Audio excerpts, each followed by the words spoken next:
नमस्कार मित्रांनो, मी ITचा विद्यार्थी चाललो आहे कॉलेजला. ब्रिजचे तर आम्ही होतो आणि कॉलेजला निघत होतो आणि माझा मित्र पण येणार होता म्हणून आम्ही थांबलेलो होतो. त्याच्या चहा पिण्याचा विचार चालू होता पण पिऊ शकलो नाही. सकाळची होती ना अभ्यास करत होतो.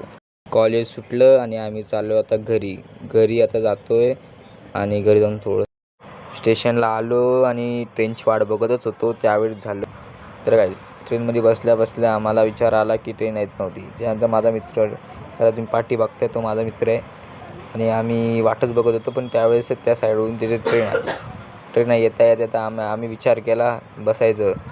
पण त्याच्यानंतर माझ्या मित्राच्या मनात आलं, राहू दे याच्यातच बसू दे, याच्यातच बसायला आम्हाला पुरवड होईल. त्याच्यानंतर आम्ही तिथेच राहिलो. ट्रेन येत राहिली. चला गाईज, आपण भेटूया आता एक नवीन मिनी ब्लॉगमध्ये. त्यासाठी चॅनलला सबस्क्राईब, लाईक करून ठेवा आणि इंस्टाग्रामला फॉलो करून ठेवा. माझा मित्र पाठी काय करतो समजत नाही.